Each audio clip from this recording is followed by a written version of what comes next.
My name is Nick Brand. I'm the Director of Corporate Programs at the Chicago Council on Global Affairs, and thank you all for joining us this evening. I'd like to take this opportunity to welcome Goerge Freedman to the Chicago Council. I believe it's his first time here, so thank you so much for being with us. No place is really pacific for very long. I mean, neither the United States, we have constant wars, okay? Europe will, I suspect, not return to the 31 years, but it will return to humanity. They will have their wars, they will have their peace, they will live their lives. It will not be 100 million dead, but the idea of the European exceptionalism, I think, is the one suffering the first death. There will be conflict. There was conflict in Yugoslavia, and there's certainly conflict now in Ukraine. As to the relationship to the United States, we no longer have a relationship with Europe. We have a relationship with Romania, we have a relationship with France. There is no Europe to have a relationship with. Yes, the gentleman in the fourth row over here. Excuse me. By the way, I'm a subscriber. Is Islamic extremism really the major threat to the United States, and will it die on its own, or will it keep growing? It is a problem to the United States. It is not an existential threat. It has to be dealt with, but it has to be dealt with proportionately. We have other foreign policy interests. So, the primordial interest of the United States, over which for a century we have fought wars, the First, Second Cold War, has been the relationship between Germany and Russia, because united they are the only force that could threaten us, and to make sure that that doesn't happen. If you're a Ukrainian, is essentially reach out to the only country that will help you, which is the United States. Last week, 10 days ago, General Hodges, Commander U.S. Army Europe, visited Ukraine. He announced that U.S. trainers would now officially be coming, not just unofficially coming. He actually pinned medals on Ukrainian fighters, which by protocol of the military is not the way. Foreigners don't get to pin on, medals. But he did, showing that this was his army. He then left and in the Baltics announced that the United States would be pre-positioning armor, artillery, and other equipment in the Baltics, Poland, Romania, and Bulgaria, which is a very interesting point. So the United States, and now yesterday the United States announced that it would be sending weapons. Tonight, of course, they denied it, but they are. The weapons will go. In all of this, the United States has acted outside the context of NATO. Because NATO has to have a 100% vote. Any one country can veto anything. And the Turks will veto it just for giggles. The point is that the United States is prepared to create a cordon sanitaire around Russia. Russia knows it. Russia believes that the United States intends to break the Russian Federation. I think that, as Peter Lorre put it, we don't want to kill you, we just want to hurt you a little bit. Either way, we are back at the old game. And if you go ask a Pole or a Hungarian or a Romanian, they live in a totally different universe from a German. And they live in a totally different universe from a Spaniard. So there is no commonality in Europe. But if I were a Ukrainian, I would do exactly what they're doing. Try to draw the Americans in. All right, next question, please. The United States has a fundamental interest. It controls all the oceans of the world. No power has ever done that. Because of that, we get to invade people and they don't get to invade us. It's a very nice thing. Maintaining control of the sea and control of space is the foundation of our power. The best way to defeat an enemy fleet is to not let it be built. The way the British managed to make certain that no European power could build a fleet was to make sure the Europeans were at each other's throats. The policy that I would recommend is the one that Ronald Reagan adopted toward Iran and Iraq. He funded both sides so they would fight each other and not fight us. This was cynical. It was certainly not moral. It worked. And this is the point. The United States cannot occupy Eurasia. The moment the first boot sets the ground, the demographic differential is we are totally outnumbered. We can defeat an army. We cannot occupy Iraq. The idea that 130,000 men would occupy a country of 25 million, well, the ratio in New York of cops to citizens was greater than we had deployed in Iraq.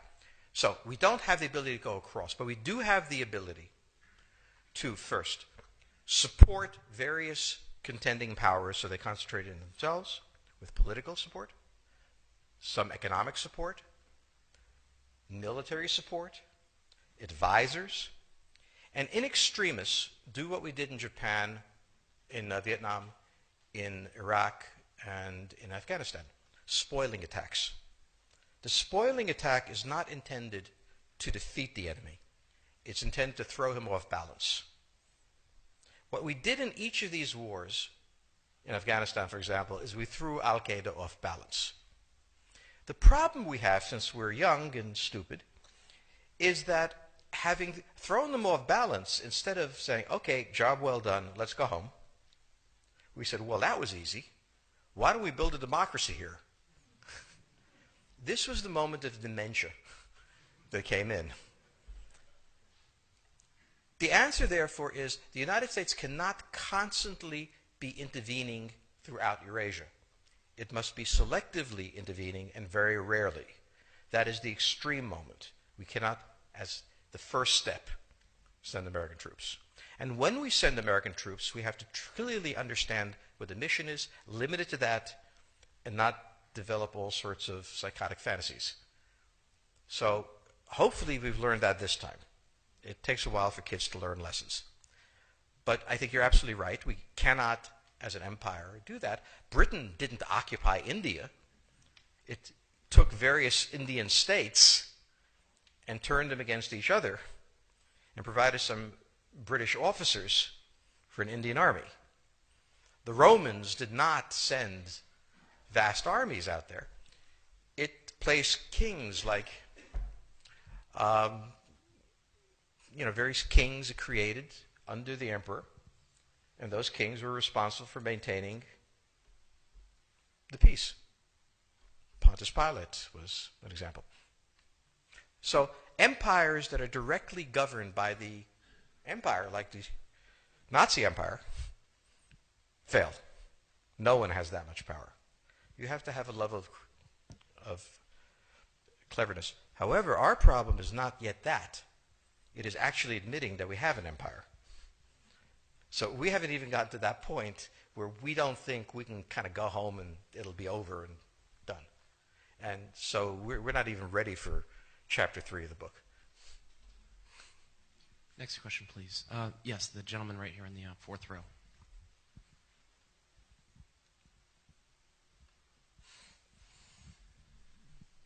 So I infer from your comments that the euro as the currency will not survive.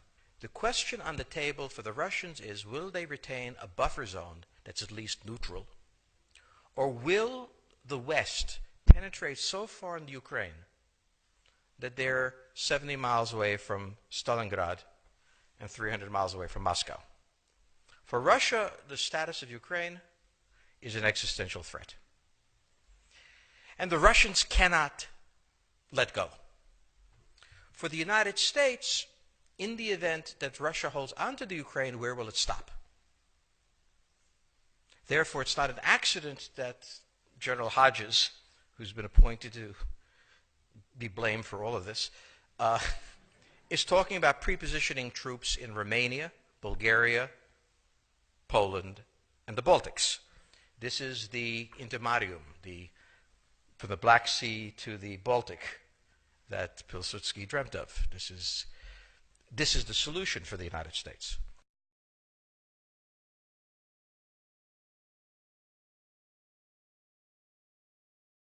The issue to which we don't have the answer is, what will Germany do?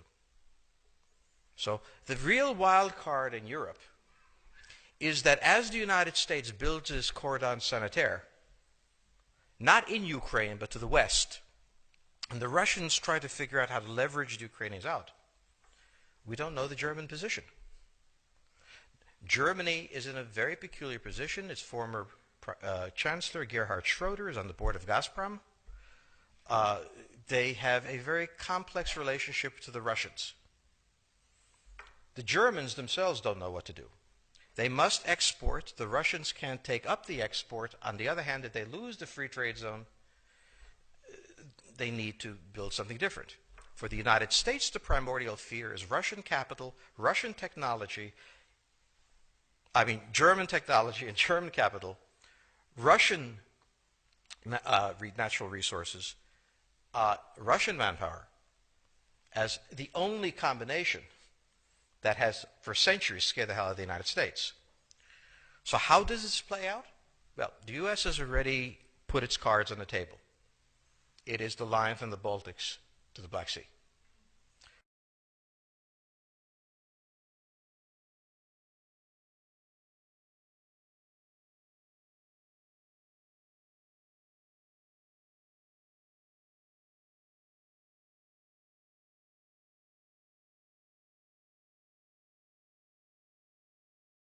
For the Russians, their cards have always been on the table.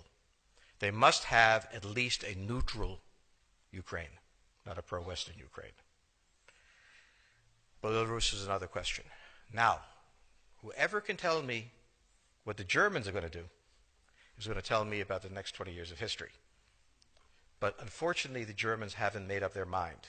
And this is the problem of Germany always. Enormously economically powerful,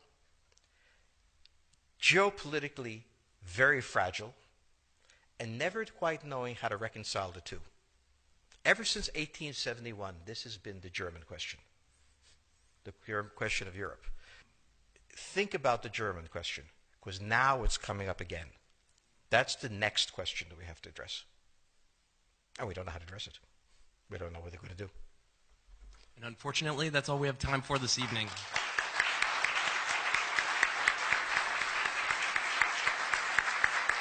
Thank you so much. Thank you so much, Goerge Freedman. He'll be signing copies of his book in the rear of the room. Thank you as well to the Chicago Club for co-sponsoring this evening. Good night.